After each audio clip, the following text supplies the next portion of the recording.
Hey, what's up guys? Welcome back to Anime King 2, and today I'm going to be giving you part 12 of What If Naruto Was Neglected and Lost Everything. Remember to get this one to 100 likes as usual, share this to all of your friends in your social media platform, and also remember to stay in tune for the brand new episodes over on Anime King and Anime King 3.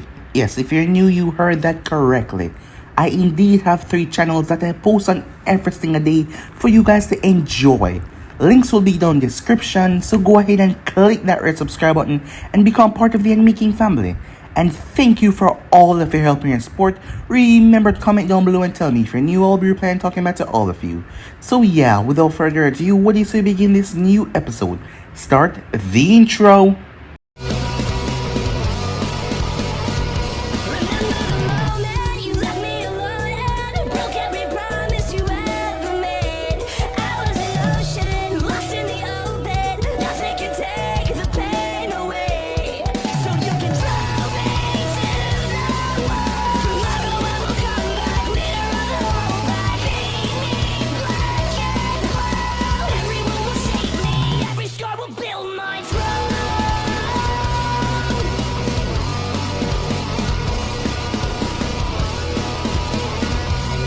So, the last spot we left off, as Itachi faced off against Mainjutsu, the both of them had a rather quick battle if Itachi Genjutsu came into play rather earlier, but Mainjutsu didn't stand a chance for Itachi's cunning mind and his fast movements, and not to mention his Genjutsu, as Mainjutsu was taken out the same way that Kojiro was taken out.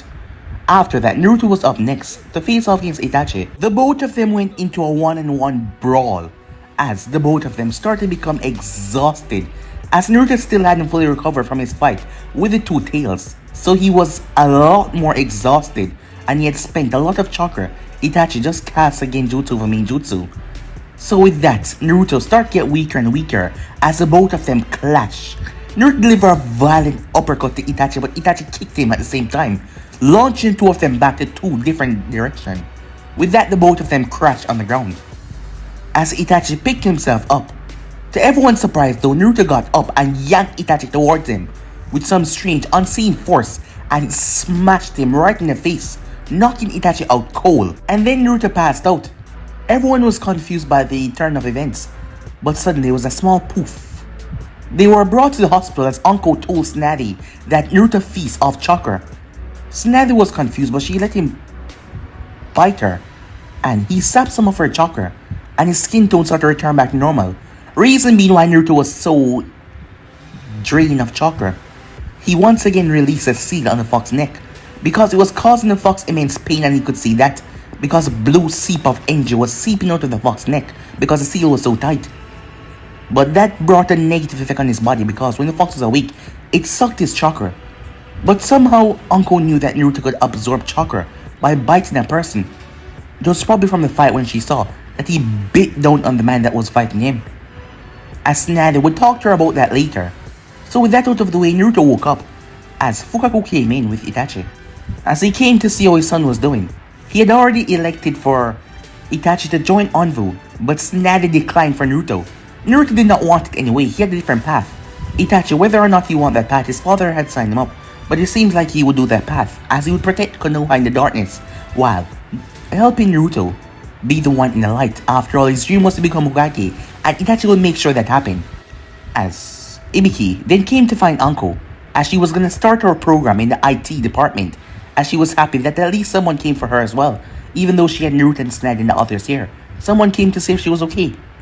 So with that out of the way, time passed, as Naruto went by Ichoku Ramen. He had started his field in the studentship at the academy, as he wanted to be a Jonin sensei. But right now he was a Chunin, and he was currently teaching his students with Aruka. It was there that Kisame asked him if he was her brother, but Naruto told her no, he was a Senju, and he was not a Namikaze or Uzumaki. But she tried to play him as she used her rules on what he said on his 3 name call basis to make him answer her question. As he told her yes, she went silent. After that, Minato had came, and he had waved goodbye to his daughter after giving his speech but Kisame completely blew him off. Naruto did not know what was going on there, but frankly, that didn't bother him at all. With that, Naruto made his way as he stayed at the training field that he told Neji he would be at, while the guard. Neji had came by early and watched Naruto and see if he would leave.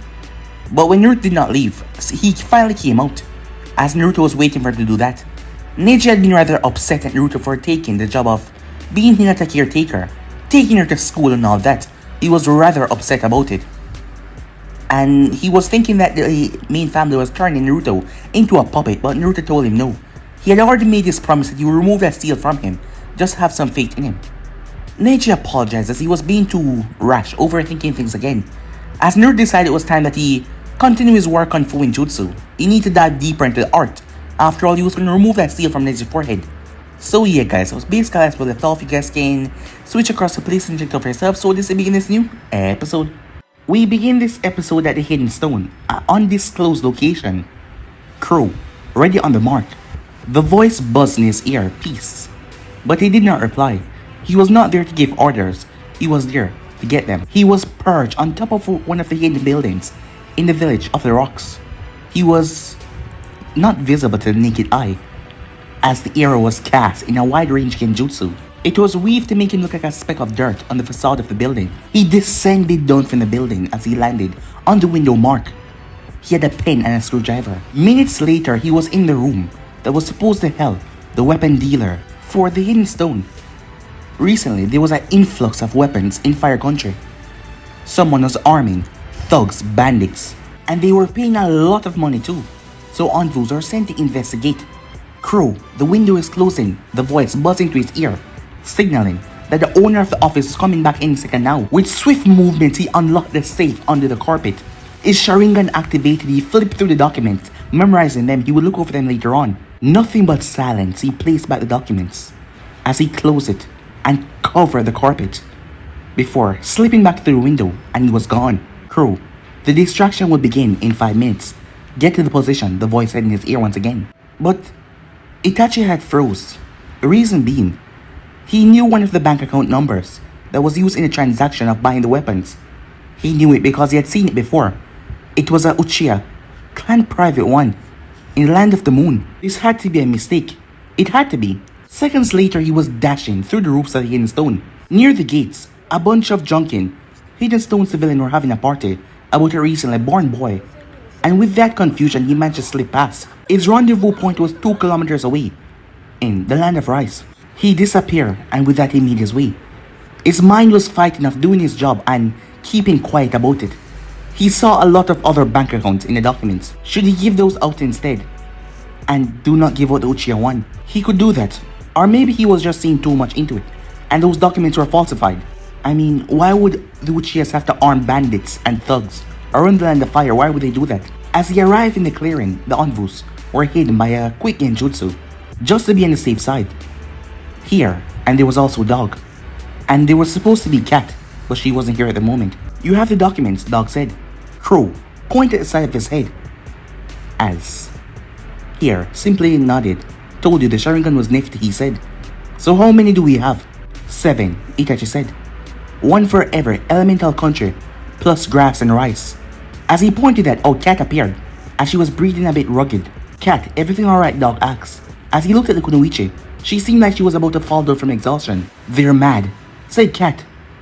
As Crow turned, was there a second mission I wasn't involved in? He asked. He did not really expect an answer, but here nodded to him. Yes, to evaluate the potential of switching side of the Hidden Stone, Jinjulkis. What happened, Cat? I explained the things they could do away from the Hidden Stone. I think I might have convinced them too quickly.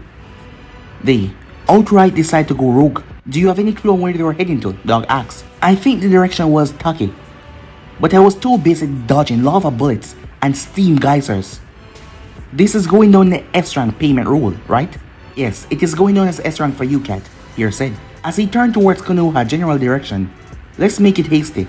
Once out of here, Crow can take his time writing down all of the financial movements of the Hidden Stone weapon dealer. Time skip Konoha. Naruto has just barely finished the history part conducting the village, as he just jotted down the key points.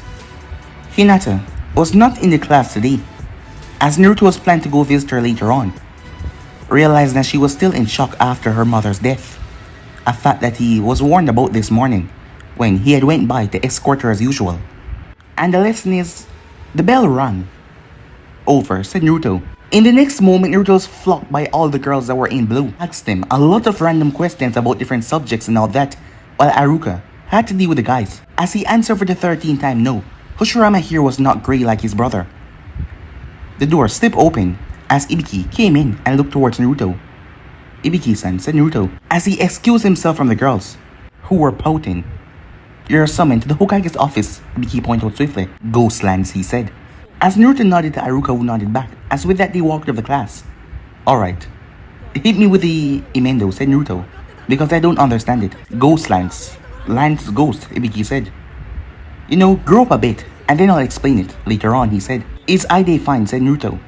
You really managed to convince Hokage to let him be stuck as a genin forever. He doesn't have what it takes to be a ninja, like all the others who remain in that room, said Ibiki.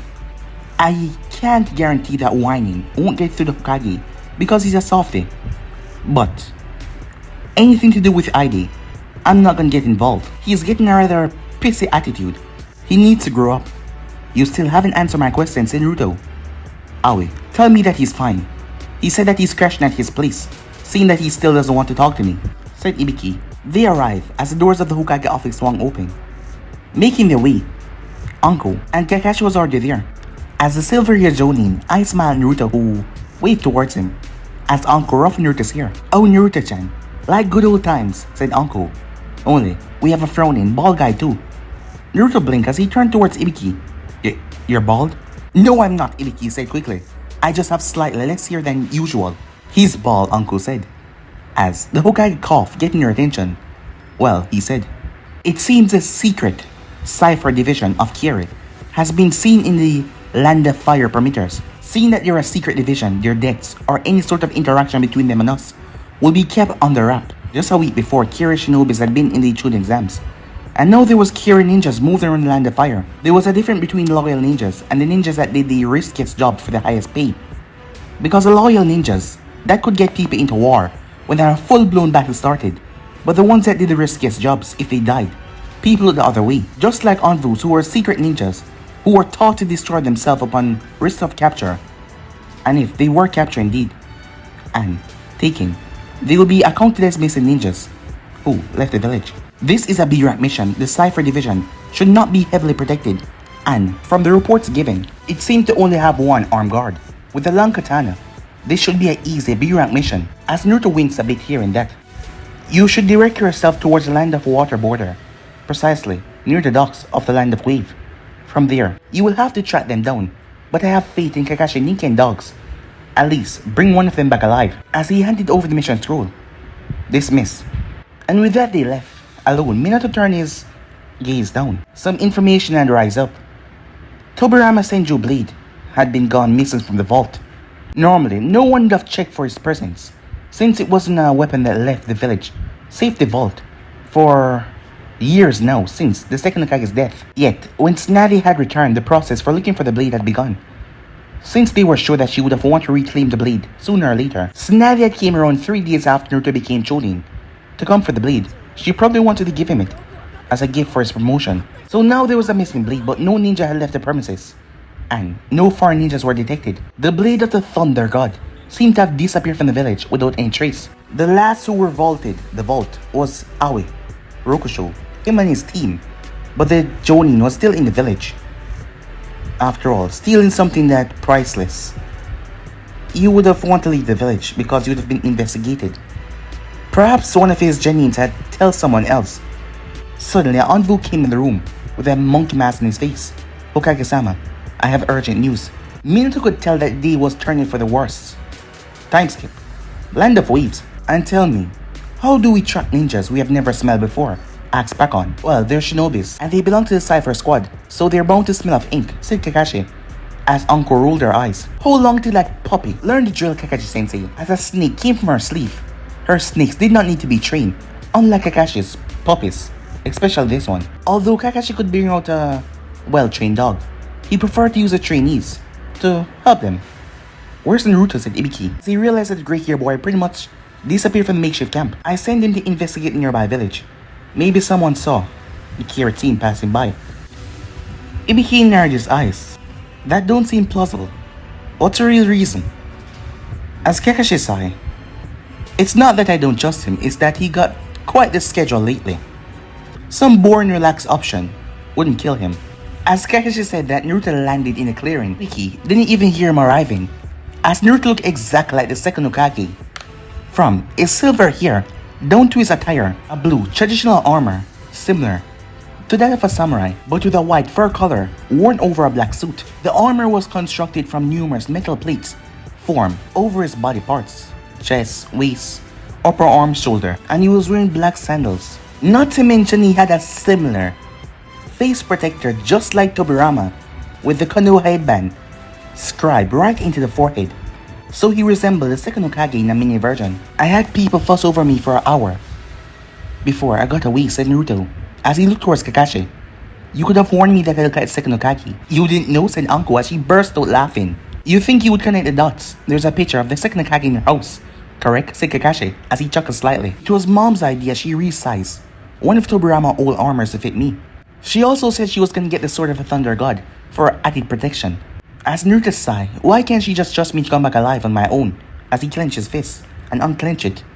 Because, Naruto-chan, said Ibiki, don't you realize that all the missions that you go on always seem to just increase in rank the moment you're there? Like, your curse or something. That's not true, said Naruto. Sure, Uncle said. D ranks just deliver a message. They don't become C ranks just out of the blue. Hey, shush it, said Naruto. That kangaroo was packing a punch and it just attacked me. Kakashi started to laugh. I can't believe an anteater and an ostrich plus a kangaroo team up on you. We're not here to speak about my past mission, said Naruto. Obviously, the Cypher Division didn't pass through here, but since the border guard did not check them, that means they're trespassing in the land of fire. Suddenly, Pakon sniffed in the ear as he wiggled, well, what could be said to be a tail, and run off. As they went after Pakon, Ibiki then sniffed as he smelled not ink, but sausages, as it was a camp with a man and a woman. Ibiki's gaze became murderous as he looked towards Kakashi. That is what the pup was leading them to? But Kakashi told him to look again. They had no forehead protectors, and one of them had blue skin. Set apart from the rest of the group, a two-handed katana covered in bandage over his shoulder, his back leaned against a tree, as he seemed to be lost in thoughts. And he actually resembled a shark with a feral grin with some pointed teeth. You can't be serious. They're like kids on a camping trip, Uncle said, as she looked at them with mistrust. Remember, we have to capture one of them alive, said Kakashi, as he created 2 more copies of himself. Naruto placed a genjutsu on Shark Guy to make him think that he's surrounded. Uncle used fire techniques to cut off their retreat. Try at least to grab one of the Cypher Guy. And Ibiki, you go and scare them. Obviously, the shitty part of the job had to be his to take. But he simply smirked as Ibiki made his way. As Naruto cast genjutsu generated that there were at least 4 Chunin level shinobis around them, chakra signatures, plus 16 genins. Ibiki then descended as fire exploded around the group. As the Shark Guy pulled his blade, you are surrounded. Come with us quietly, and we might. But the Shark Man shot forward, forcing Kakashi to leap out from his spot, lightning blade order ready. But the man rushed past their side as he slaughtered his own team. Yes, slaughter his own team quickly. No codes are to be given out, he said. They thought that he was not that powerful, but it seemed like he was wearing a suppressor, as the man spewed water from his mouth, a large quantity, as he writhed on top of the water, getting the hell out of there. Uncle blinked. What the hell happened? As she looked towards the Cypher squad, all of them killed. He was fast, Kakashi said. It didn't take him more than a minute to execute them. That hadn't been murder. No, it was an outright execution. So this mission has failed. Crap. Well, it seems the kid bad luck is legendary. I wonder, did he take it from his mother, Ibiki said. Naruto, said Uncle. Come on down. Naruto, said Kakashi. Oh crap, said Ibiki. Don't tell me that he pursued. Well, we did not say not to, said Kakashi. Come on, let's move. Damn kid, we're just babysitting him now. Still, he can't keep up with that Shark Guy's speed, right? But Naruto indeed reached the same speed. He was surfing on one of his chameleon head, Hokage. Hokage was spewing water from his mouth, as it was like a stream as he was catching up with the Shark Guy. It was a chameleon engine hovercraft. It was pure genius. Pure unpredictability. The short man then came to a stop as a huge cliff fall with the sea down below was laying behind him. Hokage disengaged and waits at Naruto as he jumped down from the chameleon summon who stopped spewing water and started to change his scales to match his surroundings. Well, you might catch up with me, short guy said. Call me interested. Well, interested is blue, your natural skin color. Touche, but let us stop with all this cliche. I am Kisame, Hashigaki, apprentice of Fubiki, Sukazan, and if I'm telling you all of this, it's because I'm gonna kill you, and you will be taking this information to the grave with you, he said. Well, Kisame, I'm the Ghost Lance, or so I've been nicknamed. Real name is Naruto Senju. As Naruto grabbed his Tonto, a Tonto versus a katana, yes, everyone would have laughed. But Kisame knew better. After all, he was on his way to becoming a swordsman. He moved though as he drive his blade forward, quick and fast. One slice to end his life. A moment later, Hokage poofed away, leaving behind a piece of his tongue as he had moved to block the attack, making Naruto get a distance away. You know, I read about you in the bingo book that you fought in the Chunin exams. Well, it's a shame that you managed to caught up with me. Seems like your shinobi career is gonna end, said Kisame, as he moved in once again. As the blade came down fast, Naruto brought up a Tonto, but Kisame's blade connected with it with a managed amount of force. It was intense, the man was strong. As Naruto Tonto shattered into pieces, Kisame blade slammed into the armor as Naruto was thrown back as he flipped and skidded on his feet, grabbing his unresponsive shoulder. But the blade did not burst through. Nice armor you had there. But I know well about armors, said Kisame, as he moved to pierce right through the armor weak spot. That was the armpit area. As Naruto rolled, as Kisame swing, he then brought his blade down and destroyed the area where Naruto was. As Naruto got back, Kisame slammed his blade into Naruto's chest, throwing him right off the rocky area. Kisame scoffed at the easy kill. That's a bounty I'm not gonna collect. His eyes twitched as he brought up his blade, blocking kunais that were thrown towards him. Shit, as he saw the explosive tags. Boom! The entire mountain face rocked with the explosive. Kisame made quick shedding of his armor to block the blow, lessen it, had get him to safety quick enough. He had a few wounds here and there, but he looked rather unscathed. Naruto was licked off the cliff edge, but he had summoned Kozu, who was swinging them back up with his tongue. What Kisame saw though was Naruto floating in mid-air, because Kozu's stealth was really good, as that hit had really done a number on him. So he was staying on Gozu for the moment, as he kinda wondered when his team would get here, as he was trying to hold this guy back, but this guy was not a normal Jonin it seems. And if they don't get here soon, he was probably gonna die. He thought he would have been breathing hard or worried, but he wasn't. He wasn't afraid, but he was not feeling fear. There was only determination in his eyes. As Kisame shot forward, as Naruto generated his chakra. Water release. Tapadama. As Gozu did the same thing. The exploding water came from their mouth that was filled with Naruto chakra. Kisame katana blocked it. The two deadly streams. But his katana started to chip as it started to crack. As the katana broke, Kisame leaped away as water filled the entire area. Gozu, using up his chakra, he poofed away. He had no choice. As Naruto staggered. Nice desperate move. Might as well ask you something before killing you, said Kisame, as he moved closer. As he pulled out a kunai that had a little chain on the end. I didn't even go all out with you, kid. You're just a little brat. Might be strong compared to Chunins, but I'm on a whole nother level, said Kisame. You saw what I did back there with the water technique. And you still came after me. Why? Naruto said nothing. You know, I can make this quick. Smash your head in like a watermelon. Or nice and slow. Your armor is good, but I can rupture your organs from inside. Because you're worse than scum, said Naruto. What? Just because I'm blue and I'm from Kirik, said Kisame. You know, I'm taking that on a personal level now. Blam! He slammed right into Naruto.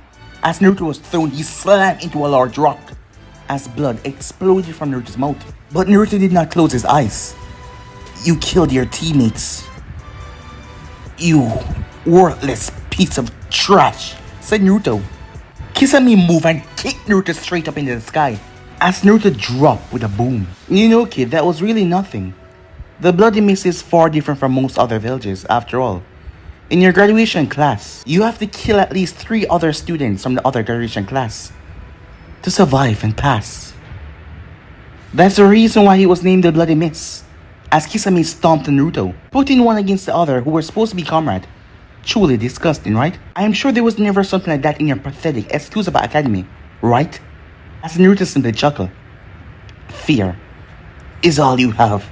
I pity you. Kisame stomped Naruto's chest. You should be afraid. You're dying, aren't you?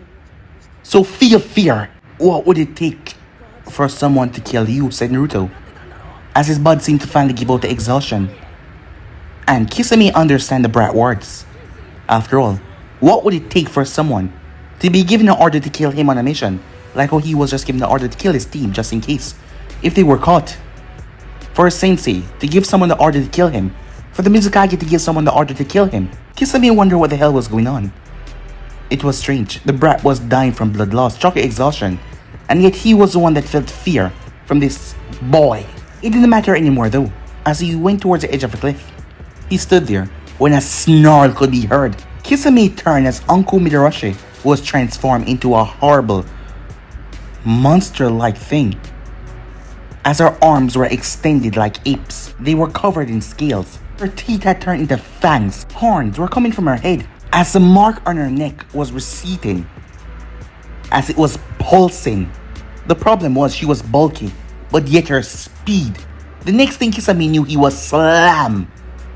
It felt like he was hit by a brick wall, violently thrown off the cliff. His only thanks was that he could breathe underwater, because that bitch hit hard, whatever that thing was as she had transformed into.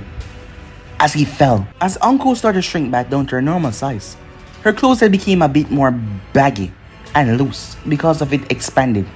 The blue conches in her neck started to recede the seal as they resumed their normal circular pattern. Slowly, her eyes focused on his form as she started to unloose his vest, removing the armor, as she grabbed the scroll with the first aid kit, as he was breathing. But his chest didn't stop as Uncle realized it was down, not breathing up anymore, as she brought her lips down to perform CPR. But she did not push his chest because he was kissing her back. No, it seemed like a kiss to Uncle, but it was not. It was the same thing that what happened with Snaddy, but he wasn't biting her lips. Their contact, and she felt her chakra being siphoned. As she started to get weak, he was siphoning off her chakra from just a kiss. She ended up pulling back as she was getting too weak. His breathing had returned back to normal. She looked down at him as her mind tried to recall how she outran 2 Jonins coming here. Oh, now she remembered. She was worried about him, so she thought he was in immense danger. And this power flooded into her system and she accepted it fully. And she had brushed past Kakashi and headed towards Naruto quickly because she knew where the boy was. The stupid puppy did not know. Well, she knew it was like a beacon calling out to her, and she had quickly made her way towards him. Meanwhile, in Naruto Mindscape, so when did I get a mirror in here, he said, as the fox was still asleep, as he wasn't going to wake her up. But there was a mirror in his Mindscape confusing him that showed his sleeping body on the ground. It was like he was seeing through the eyes of someone else. But who? Kisame? No, not possible. The mirror showed some trench coat and fishnet material. He realized he was seeing through Anko's eyes. The moment later turned a dull grey color, as Naruto could no longer see through her eyes. He then felt himself being pulled out of his Mindscape. A door? As he was yanked toward the door. Since when did his Mindscape at the door? Outside. Wake up, damn brat, Ibiki snarled, as Naruto opened his eyes. Naruto-chan got my first kiss. It's just not fair, Uncle whined, playful in the background. As Kakashi sighed, Naruto, could you give us a medical assessment of your condition before going over the report? As Naruto groaned, his chakra flew through his tenketsu points, his coils, and his skin. 2 broken ribs, a punctured lung. I think my spine got dislodged. My shoulder is half pulverized and half not. But I'll live. I can't walk, however, he said, as Naruto realized his body was healing fast. Yes, as it seemed like it had patched its way up, halfway. Instead of months of hospital stay, a good rest, and he was, for the most part, healed. You live? I would be dead already, said Ibiki. Must be the Kyuubi. Well, tough luck. Now, seeing that we're gonna have to carry you back to the village, tell us who the hell did this to you. Fair deal, said Naruto as he felt the pain coursing through his veins. And for stealing my first kiss, I want a 5-year royal dango box every morning. Got it, Uncle said, as Naruto rolled his eyes in exhaustion. And for going off without me, you'll have to call me Big Brother Kakashi, said Kakashi, as he pulled out the medical kit. As Naruto sighed, I think I won't be able to speak much after this. So if I start to slash around, not me out, okay? You are strangely calm for someone in your condition, said Kakashi, as he moved towards Naruto's legs. Ibiki moved towards the boy's shoulder. Just please be quick, said Naruto. And the movement was done fast. A scream came from his mouth before a sedative was given to him that could make a horse go to sleep. Alright, let's move. You're warning his mother, said Uncle, not me.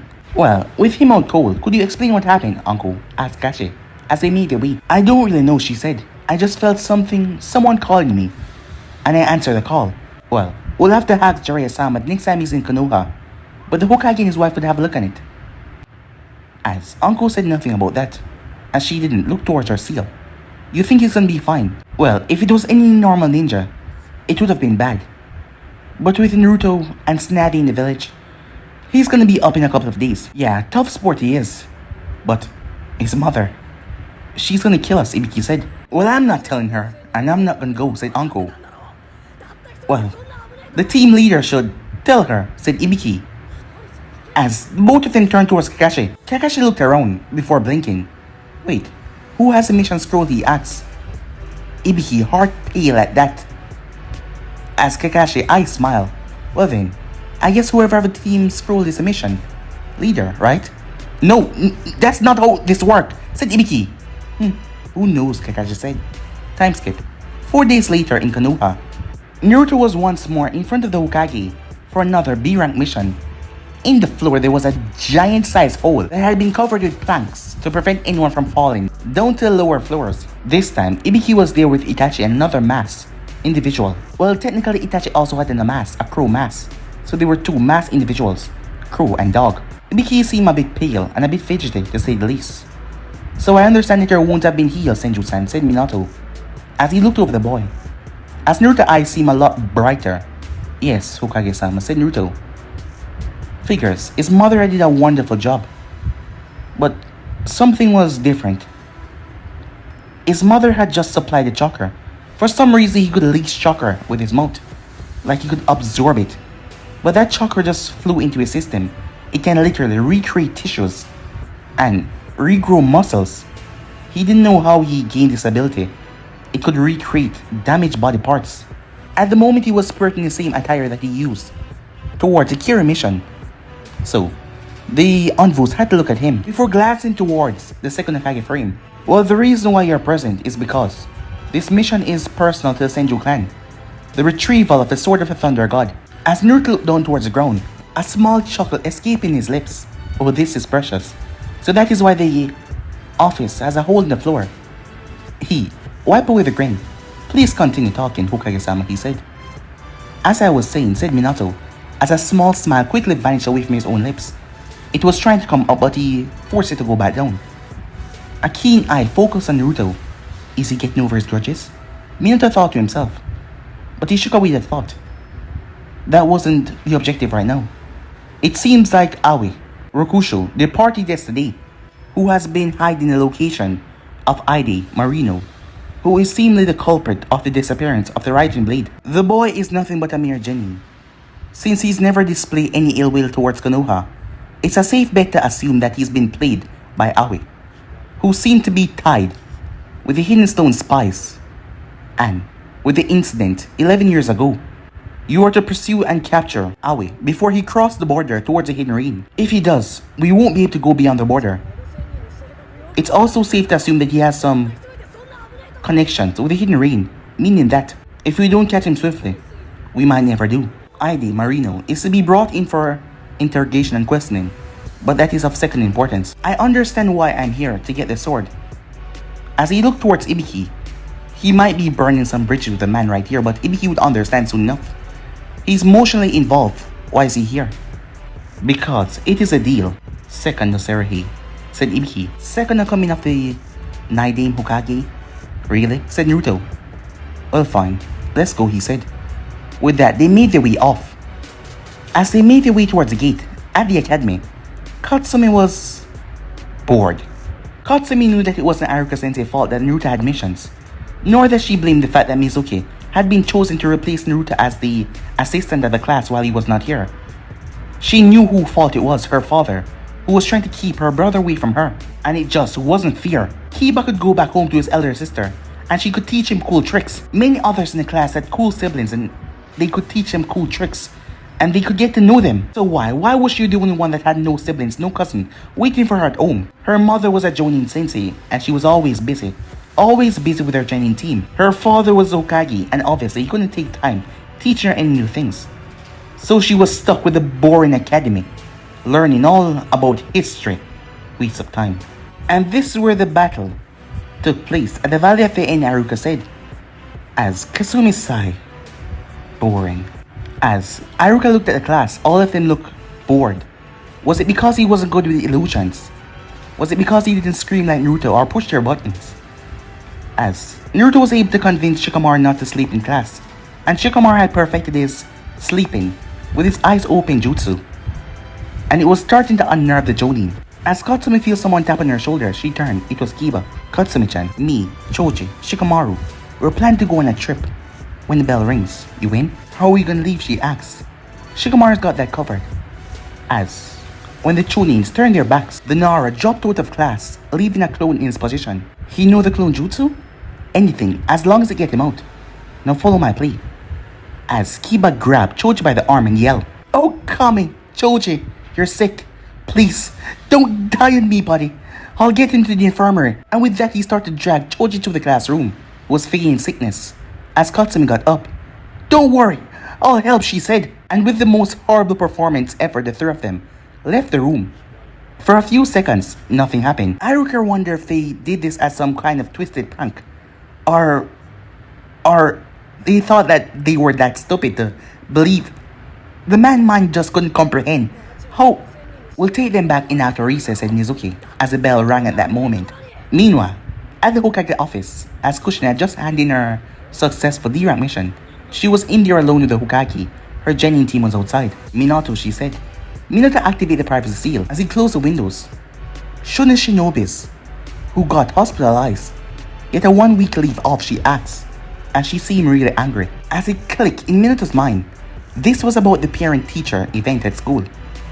The Ninja Academy had a meeting day monthly with the parents, and Kushina had been hoping to engage with conversation at the school with Naruto. After being told by Minato, out of all person, that their son actually didn't seem to hold a grudge anymore.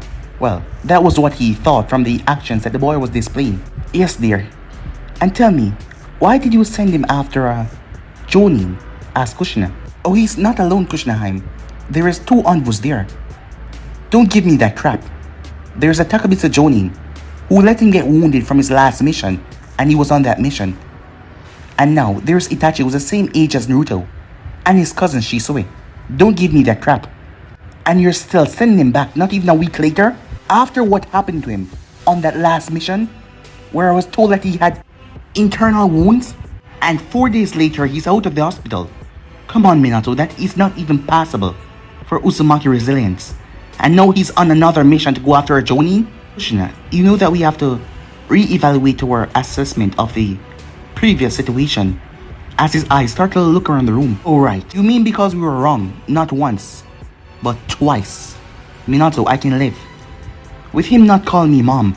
I can live without ever hearing him say that, my own son. I can live with him hating me, with him being cold to me.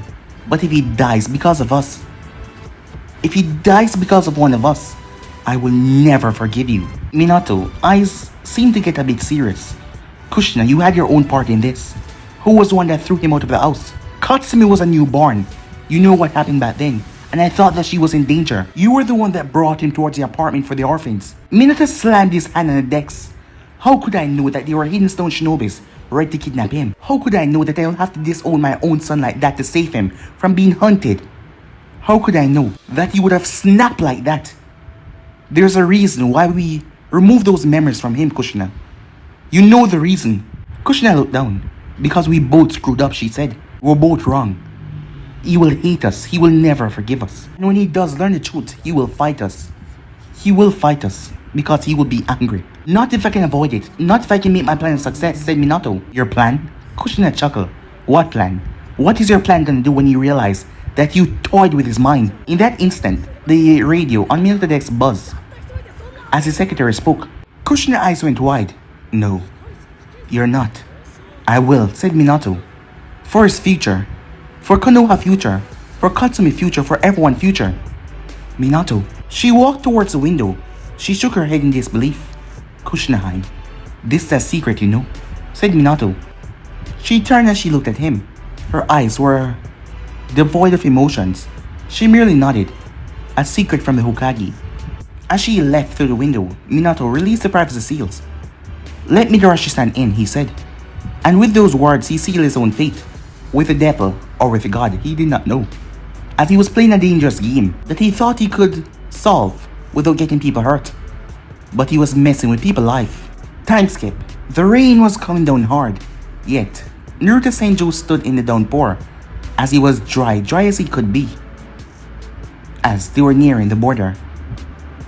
As Shisui Uchiha was not one for much talking, until Itachi asked Ibiki if he was fine with the death of his younger brother. Itachi wanted to warn Ibiki of the possible risk for this mission, the bad outcome. But Ibiki, on the other hand, stated that he would do the right thing. As Shisui outright disbelieved that, and if Ibiki was going to be a liability right now, he should be outright killed and get it over with. Itachi had refused that option. Shisui had insisted on the rest of the mission. Ibiki had said his piece. Naruto, on the other hand, was watching the rain fall. He didn't know why, but there was something about just watching the rain like this. It seemed familiar, but at the same moment it felt lost. Like he could not remember it, he did not know why. After a moment, Itachi stood up. As he moved closer to Naruto, Naruto could feel his movement through the water. Are you going to let me get wet, said Itachi. A hand sign later, and Itachi was now keeping the water away from him. It's a chakra control exercise, right, said Itachi. The more control you have, the wider you can keep the air around you dry. Small chakra threads burst from one pores, deflecting all the rainwater, said Naruto. That's the ultimate form of chakra control. So how have you been, Itachi said, as Sasuke been giving you trouble? He told you about the first day, said Naruto that chuckle. That he did. I'm torn between being prideful that Sasuke hold me in such high regards, and saddened that you actually think I'm stronger than you. But you are stronger than me, Itachi, said Naruto. Tell me, Naruto, if Tsunade-san was in favor of you entering Anbu, would you have donned the mask? No, said Naruto, I wouldn't have. But I suppose you didn't have a choice. I had, Itachi said. I was just too weak to refuse. I suppose all children want their father's pride to be their own. He then jolted upwards. I didn't mean to. Naruto waved it off. I have no father, only a mother. Maybe I should find mom a husband, he said. Maybe, Uncle Jiraiya. That is if I ever see him again. That's why you're strong, Naruto. Never let anyone say the opposite, said Itachi. What's wrong, Itachi? I can see your hands, they're fidgeting. You never fidget. Itachi sighed. Naruto could always read him. Let's say that you had to choose between your family and your friends. Who would you choose? At the question, Naruto shrugged.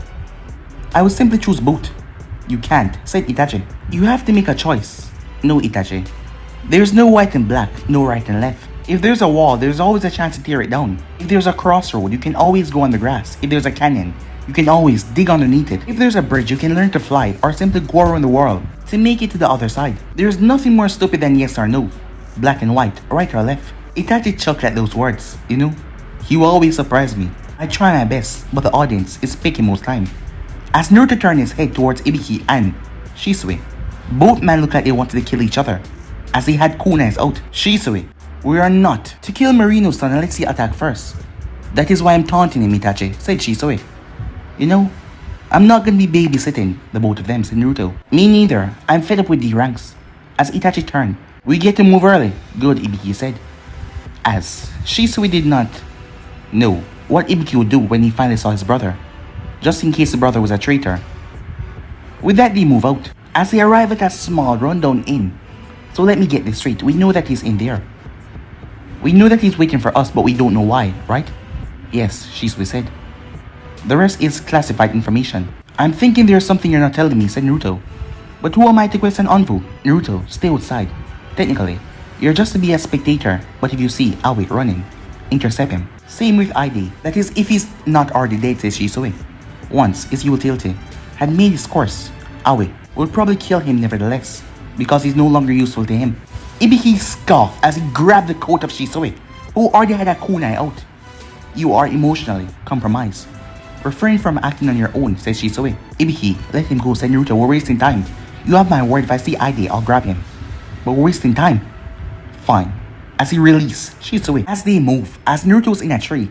It was rather stupid to be in a tree in a raining field, but still. If a tree had grown this tall, and it was still perfectly fine, that meant it was not susceptible to the lightning strikes. 5 minutes later, the entire inn burst into flames and explosion. As Aoi was standing there, as Naruto saw 3 other figures curled up, wounded, Aoi had a smirk on his face. Thanks for reading it out loud, you idiot, said Aoi as he looked towards Ibiki. Well, seems your love for your brother brought me this win. As they had entered the inn, a nice set of explosions was there, waiting for them. ID was in the other room. He was swarmed with explosives. As immediately, one of the Onvus had tried to kill him, but the other one had stopped him. And Ibiki had made his way forward. There was a scroll there, and Ibiki picked it up, and he read it. He read the damn scroll, as Aoi had a smile on his face. He had the Raijin blade, and not to mention the scroll, the harness, and train the powers of the blade. And with that, he was able to survive the falling in. The electricity had pulverized the falling debris, leaving him completely unscathed. As Naruto carefully bit his finger, as he slammed his hand down slowly, as he transformed into a patch of grass, letting Aoi go on in his speech. Guy with sparkles. I will open a hole in his defenses. Kill him, said Naruto. Gozu moved off as he did not speak. When he was in business mode, he did not have to reply, as he understood the objective. As he moved, not even Naruto could hear him or see him.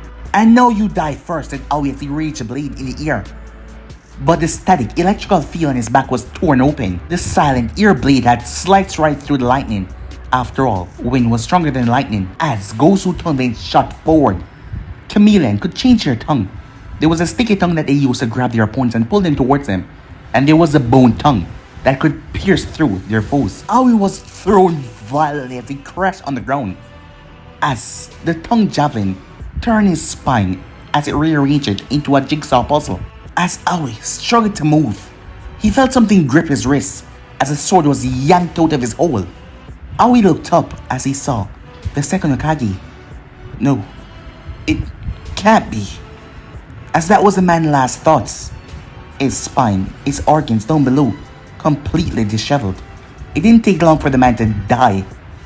As Naruto looked at the blade in his hand, how exactly did he holster this blade? The sword did not have a sheath, so Naruto then noticed something in the metallic plate on his armor. He tried it, and to his surprise it did, as it attached to the armor perfectly. He then moved towards the other 3 quickly. It was in the reverse state this time. 3 in good state for him last, and he was the one that wounded. No, he was the one that was in a good state, and the 3 of them was wounded. As Naruto's hands started to glow green. As Naruto focused on Ibiki first, he was in the worst state, while all 3 was unconscious. Itachi and Shisui Onvu armor had less than the shrapnels and the explosion on them. The mask had protected their faces well, but Ibiki did not have a mask. The man was probably right in front of the explosion. And the scars, they're not gonna heal that easily. 3 incoming from the hill range, said Gozu. As Naruto nodded and turned his head, it must be an extraction team to get Aoi. As he picked himself up, as he had removed the shrapnels from Ibiki's face. Assist right here, said Naruto. I'll handle these 3. As he was hoping that they were at least a tuning squad to just bring back Aoi. The team was making their way as they got their orders to bring Aoi with a Raijin blade towards the inner rain. As Naruto reached, the blade in his hand started to hum as electricity teared through the sky. The blade seemed to react well to him as he wondered, was it because of the armor it thought that Tobirama had came back? Was it because of his Uzumaki blood? Was it because of his connection with the Senju? Or did it react to his water affinity? Or was it because of the Kyuubi? He did not know. As he wielded the blade, he could feel a power coursing through it. As the 3 figures landed, they never expected to see the explosion, as this wasn't a part of the plan. as they saw the rain being vaporized. Someone was destroying it with chakra. It was him. He was standing in the rain, was not touching him at all. As Naruto gripped the blade, the three of them looked at him with menacing eyes as they shifted their foot as they were about to move. But guys, it'll be in subs right here. If you want the next part to do, like, subscribe, comment down below, and turn on that bell notification to stay posted. Remember, share to all of your friends in your social media platform. But for now, see you guys soon over in making. Peace.